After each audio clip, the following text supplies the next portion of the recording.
Why Gypsy Rose is not innocent.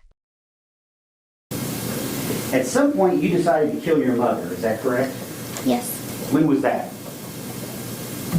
Thoughts of it started a year prior to the murder actually happening. Whose idea was it to kill your mother? Mine. Why did you want to kill your mother? Because I wanted to be free of her hold on me.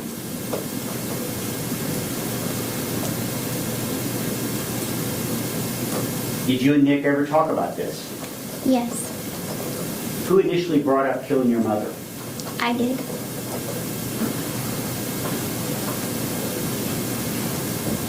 Why not just tell somebody rather than kill your mother? Why was that not an option? I truly didn't believe that nobody would believe me if I told anyone. My mother had legal documents in place saying that I was incompetent, and I thought that meant that if I went to anyone, the police, or told anyone, she would just have them convinced that I was making everything up.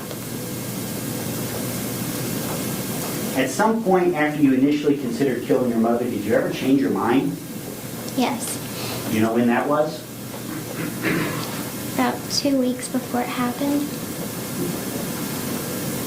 Why did you change your mind and decide not to kill her? I started having doubts, second thoughts. Did you ever then change your mind back to the initial decision to kill her? Yes. Why did you change your mind back to killing her?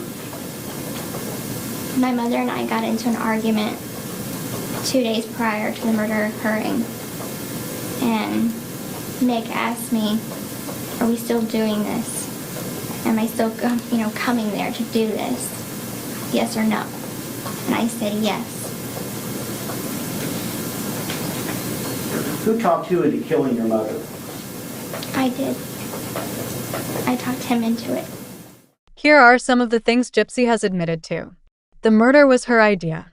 She had tried to kill her mother by herself in the past. She feared for her life with her mother, yet took over a year or 2 years to plan the murder. Her mother died on June 9th. Gypsy told the detective this as stated in the Greene County Sheriff Department's casebook. Nick didn't arrive until June 10th. Gypsy had the envelope to mail the knife to Nick's address written out prior to Nick arriving. Gypsy looked up how to keep a decomposing body from smelling. So she put dryer sheets and baby powder on everything all over the house, but especially on Dee Dee's bed.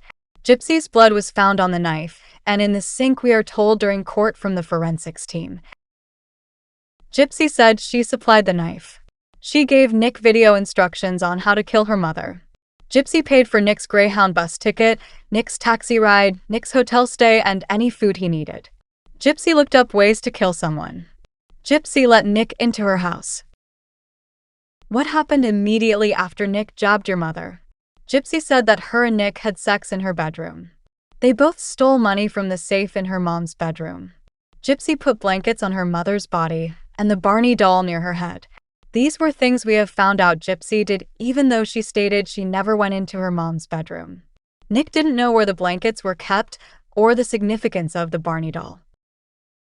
Gypsy never called 911. Gypsy never cried over her mother. Gypsy laughed with Nick at the hotel.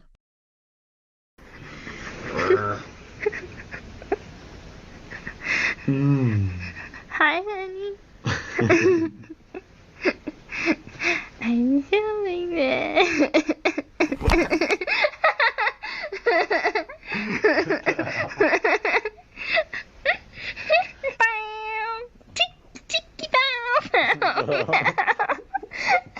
He's eating a brownie. But later he will be eating me. Does that sound like someone who is traumatized and feels awful for what has happened? Does she look like she hates Nick for his part in this murder? Does she seem to care at all that her mother has passed on and was brutally butchered in her own home? Instead, it's more like they are celebrating and Gypsy has gotten everything she wanted. Gypsy had a big part in the crime of taking her mother's life. She had looked up how to kill someone and get away with it. Gypsy found out there was no such thing as accessory to murder charges in Missouri. Gypsy looked up how to keep the smell away from a decomposing body. Gypsy was planning on framing Nick for the whole thing.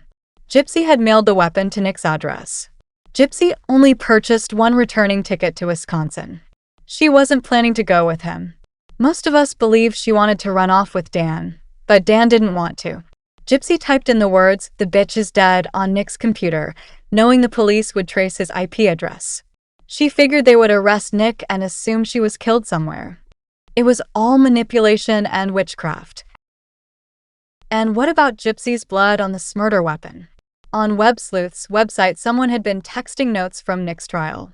A forensics expert appeared in court and stated that Gypsy's blood was found in the sink and on the knife. How does she explain this?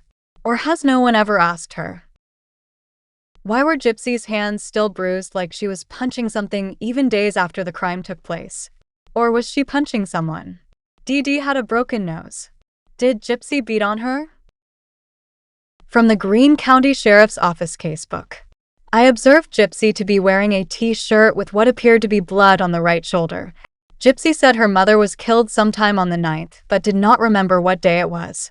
She remembered it was the 9th because she was supposed to sneak out of the house and meet Nicholas outside on the above-mentioned date. As stated previously, if Dee Dee was killed on the 9th, then Nicholas couldn't have done it since he didn't arrive until the 10th. Also, Gypsy stated during her interrogation, Nicholas would have committed suicide if they did not kill her mom. If they did not kill her mom. Not if he didn't kill her mom. So she admitted to being part of this murder. Before getting into more evidence from Casebook 2, I will explain what lividity is. Lividity, also known as livor mortis, is the bluish-purple discoloration of the skin that occurs after death due to the pooling of blood in the dependent areas of the body. This phenomenon is a result of gravity and the cessation of blood circulation after death. Here's a more detailed explanation. Cause. When the heart stops beating, blood circulation ceases, and the blood begins to settle in the lowest parts of the body under the influence of gravity. Appearance. This pooling of blood leads to a reddish-purple discoloration of the skin, primarily in areas that were in contact with the ground or surface. Forensic significance. Lividity can be a valuable clue for forensic investigators, helping them determine the time and position of death, as well as whether the body has been moved after death. Fixation. Lividity typically develops within a few hours of death and becomes fixed, meaning it no longer blanched when pressure is applied, within 8 to 12 hours. Variations. The color of lividity can sometimes vary depending on the cause of death, such as hypothermia or carbon monoxide poisoning. Not a bruise. It's important to distinguish lividity from a bruise, as a bruise is caused by blunt force trauma, while lividity is a postmortem change. From Greene County Sheriff's Department Casebook 2. I viewed Ms. Blanchard, her injuries, and the condition of her body. There was lividity present on the front of Ms. Blanchard's body, her sides, and on her face. The lividity on Ms. Blanchard's legs showed signs of circular designs and zigzag designs.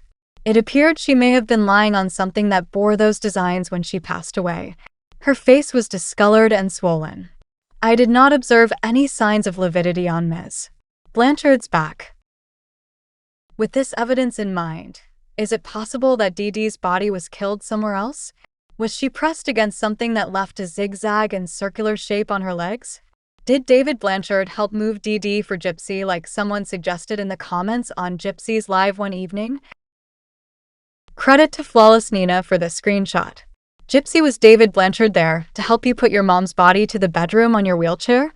Gypsy was very flustered after reading that comment and just went on to say that Ken was going to visit her the next day. Is this why David was so anxious to get into the house before the police could investigate? Perhaps he was wiping his fingerprints off the wheelchair's handles or off anything else in the house he might have touched. From the Greene County Sheriff's Office Casebook Report. I asked Nicholas where the first place was that he stabbed Dee.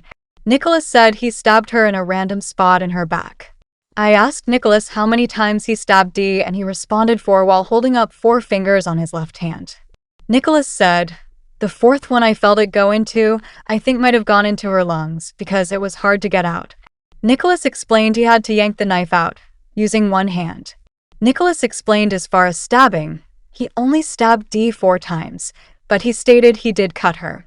Nicholas explained he cut Dee on the back of her neck. Nicholas said he did see blood on Dee's neck after he cut her. If Nick only stabbed Dee 4 times like he said, and cut her neck, then how would anyone explain this from her autopsy report?